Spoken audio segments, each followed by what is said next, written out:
नमस्कार, मैं हूं सुशील तिवारी। आप देख रहे हैं एक सहारा न्यूज। दोस्तों, आज 3 फरवरी है, यानी कि 3 फरवरी आज जो है फिर से उस बेदखली की ज़मीन की बेदखली की जो तारीख लगी थी वो तारीख है।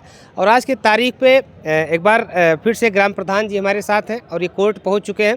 और सबसे अच्छी बात ये है कि अभी तक जो है उस केस में ये पता चला है कि तहसीलदार साहब आज कोर्ट में बैठेंगे और हो सकता है कि फ़ाइल की सुनवाई हो। हालांकि इसके पहले लगातार वो कोर्ट खुलती थी, तुरंत ये पता चल जाता था कि आज तारीख लग गई है, यानी कि तारीख लग जाती थी। लेकिन आज उसके कुछ इतर अगर हम कहें तो आज कोर्ट अभी तक चल रही है। कोर्ट में जो है फाइल 1 नंबर पर लगाई गई है। तहसीलदार साहब अगर आज कोर्ट में बैठते हैं तो केस को देखा जाएगा और उस पर जो उसकी फाइल की जो प्रोसीडिंग है, जैसा कि आप जानते हैं, उसमें लेखपाल का बयान हो गया है और लेखपाल से जो लालता के वकील है उनकी जो है जीरा भी हो गई है। उसके बाद उसको सुरक्षित रखा गया है, यानी कि अगर आज सुनवाई होती है तो हो सकता है कि कानूनगो का बयान हो, नहीं तो फाइल जो है जो फाइनल बहस होनी है वो फाइनल बहस भी हो सकती है। तो इस दौरान ये जो पूरी प्रक्रिया है उसमें मायने ये रखता है कि अगर कानूनगो का बयान होता है तो कानूनगो क्या बयान देंगे, ये भी एक जो है कि इस पर भी निगाहें बनी। कानूनगो किस तरह का बयान देते हैं, कि कानूनगो लेखपाल यही लोग मिल करके उस जो है लालता के मकान पर नोटिस भी चस्पा किए हैं। तो यह तो फाइनल बहस होती है, तो तहसीलदार उसमें क्या आर्डर करते हैं, क्या आदेश देते हैं, ये भी देखने वाली बात होगी। तो इन सब की जानकारी के लिए आज हम प्रधान जी हमारे साथ, जैसा कि हर तारीख पर आ जाते हैं, प्रधान जी हमारे साथ फिर से मौजूद हैं। हम इनसे जानना चाहेंगे अभी ये कोर्ट में गए हैं, अभी वहाँ पे क्या चल रहा है, तहसीलदार साहब बैठे हैं कि नहीं बैठे हैं, तमाम प्रक्रिया जो है जो कोर्ट की होती है उसको जानकारी लेकर प्रधान जी यहाँ पर मौजूद हैं। और ये हम जानने का प्रयास करेंगे क्या कुछ हुआ है, क्योंकि कोर्ट के बाहर से तस्वीरें दिखाने में थोड़ा सा शोर शराबा ज़्यादा होता है, इसलिए हम इनको जो है कोर्ट के जस्ट बगल में इनको प्रधान जी के ला के आपसे बातचीत करते हैं, जैसे जो भी प्रधान जी बताएं वो सारी आवाज़ क्लियर आप लोगों तक पहुंचती रहे। प्रधान जी, आज कब पहुंचे आप कोर्ट में? हम पहुंच गए थे 10:05 पे। अच्छा। पहुंच के वहाँ पवन से कहें देखे फाइल के कै नंबर पे लगी है, तो वहाँ देखे और कहें कि हमारा 1 नंबर पे है और पहले लिस्ट में है। तो अभी देख लीजिए कै बज रहा है अभी तक यहाँ पे। आज जैसे समझ लीजिए प्रस्ताव आ जा रहा था, लेकिन आज प्रस्ताव भी नहीं आया। हमारे एक वकील साहब थे, वो भी कहें कि प्रधान जी आज डेट है और पहले नंबर पे है, इसी कारण जो है देखिए आज प्रस्ताव पारित नहीं हुआ है। अच्छा। हम कहे चलिए अच्छी बात है भैया, अगर आज पहले नंबर पे है तहसीलदार साहब बैठ जाते तो हमारी सुनवाई हो जाती, क्योंकि कोर्ट चल रही है इस समय, पूरा हम पता भी कराएं कोर्ट चल रही है, लेकिन अभी तक बैठे नहीं हैं। और देखिए हम यहीं बाहर खड़े हैं और यानी कि सुबह पहले की तरह आप जो है सुबह जो है 10 बजे तक कोर्ट में फिर आज पहुँच गए हैं। देखिए जिस दिन तारीख रहती है ना, हाँ। उस दिन हम लोग सोचते हैं कि कितने हाली चूँकि गांव के लोग भी आना जाना लगा रहता है, कुछ ना कुछ समस्या रहती है, तो हम सोचते हैं कि 9 बजे हम जल्दी से जल्द निकल जाएं, अच्छा। वहाँ कोर्ट में पहुँच जाएं, क्योंकि हम पाछे न हटें कि मतलब लेट ना हो जाए हमें। अच्छा। तो ये जान लीजिए कि आज मेरा काम भी चल रहा था, स्मार्ट खड़ंजा लग रहा है, वहाँ गए मात्र 2 मिनट रुके, उसके बाद देखें आदमी बताए, फिर वहाँ से चल दिए सीधा आगे हम कचहरी। 10:05 हो रहा था तभी हम आ गए थे। यानी कि पहले की तरह जैसे कि प्रधान जी हमेशा कोर्ट में आ जाते हैं, तो 10 बजे के आसपास ये कोर्ट में पहुंचे इसी उम्मीद में कि आज हो सकता है कि फाइनल बहस हो जाए। अभी तक जो जानकारी ये है कि कोर्ट जो है चल रही है, तहसीलदार साहब लेकिन बैठे नहीं हैं। बैठते हैं तो हो सकता है पहले नंबर की फाइल उसको देखें। प्रधान जी, क्या उम्मीद आज आपको है, क्या उम्मीद लेकर के आए हैं कि किस तरह का फैसला आज अगर सुनवाई होती है तो किस तरह की फैसला आने की उम्मीद आपको नज़र आ रहे हैं? देखिए भैया, हम आज जो है तारीख है और पहला नंबर पे है, मेरा नंबर पहले लिस्ट में है, ऊपर है सबसे 1 नंबर पे। हम यही सोच रहे हैं कि आज अगर 1 नंबर पे है तो हमारा फाइल को देखेंगे, आज कुछ न कुछ निर्णय हमें मिलेगा। और वही इंतज़ार सुबह से हम कर रहे हैं 10 बजे से कि तहसीलदार साहब आके बैठ के हमारी फ़ाइल देख ले, चूँकि और कोई फ़ाइल है नहीं देखने की। हमारी फ़ाइल देख के उसको निर्णय भी सुना देंगे। और यही हम लोग आस लगा के अभी तक यहीं पड़े हैं और अभी तक बैठे नहीं, एक सुबह से इंतज़ार कर रहे हैं, लेकिन अभी तक नहीं आए हैं। देखिए क्या करते हैं, हम लोग जब तक नहीं आएंगे तब तक तो भाई यहाँ इंतज़ार ही करेंगे, चूँकि वो अधिकारी हैं। और एक चीज़ हम बता रहे हैं, देखिए राजकुमार बंद थे और छूट गए हैं। अच्छा।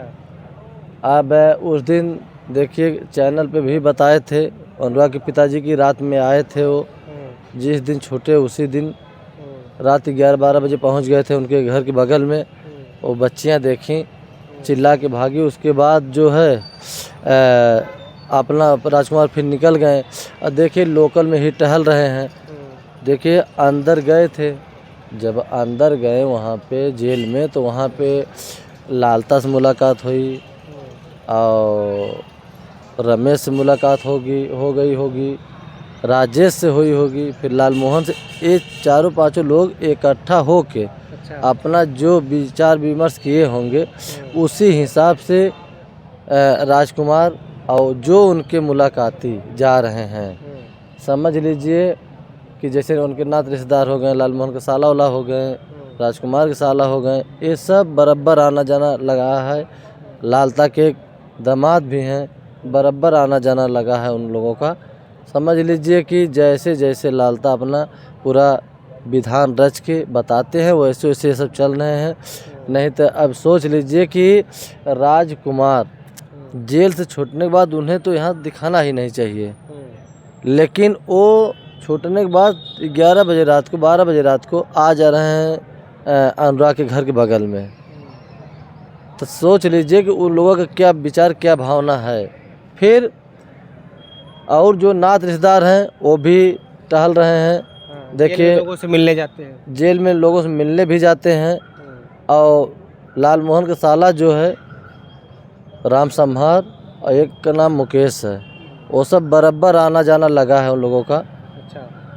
तो हम तो यही कहेंगे, देखिए जो राजेश है, रमेश हैं, लालमोहन हैं और लालता हैं, यही जौनपुर ज़िले में कारागार में बंद हैं। हम तो ये कप्तान साहब से ये निवेदन करेंगे कि चूँकि यहाँ अगर रहेंगे तो आना जाना लगा रहेगा, तो ये जान लीजिए कि समझ लिए कोई न कोई घटना ज़रूर घटेगा। अच्छा। और घटना तय है, चूँकि अगर ये सब अन्य प्रदेशों में चले जाएंगे, जैसे लालमोहन हो गए, लालता हो गए, राजेश हो गए, रमेश हो गए, इन हत्यारों को तो इस ज़िले में रखना ही नहीं चाहिए। क्योंकि इन लोगों को अन्य प्रदेशों में भेज दें, ताकि ये सब दूर दराज रहेंगे तो कुछ कर नहीं पाएंगे। और एक जगह है हरदम मीटिंग करते हैं वो सब वहाँ अंदर, जिस हिसाब से मीटिंग करते हैं उस हिसाब से जैसे जैसे राजकुमार के बताए हैं वैसे वैसे निकले हैं। वो तो जान गए हैं कि हम 2 दिन में छूट गए हैं, 4 दिन में अगर फिर कोई घटना करेंगे तो फिर हम छूट जाएंगे। तो जब से वो आए हैं बच्चियों के लिए, हम लोगों के लिए एकदम भय बनी है।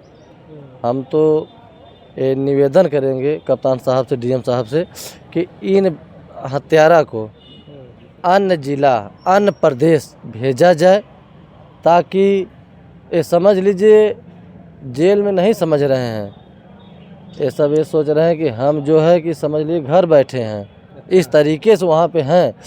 तो अगर अन्य प्रदेश में चले जाएंगे तो हम लोगों को भी शांति हो जाएगी।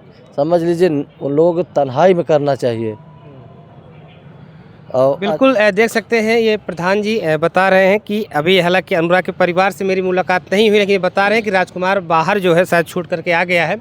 और उनके घर की जो बेटियां हैं, जो है अनुराग की जो बहनें हैं, जो है रामजीत की जो बेटियां हैं, उन लोगों ने देखा तो वहाँ से वो लोग भागी हैं। उसके बाद घर पे आके बताई हैं।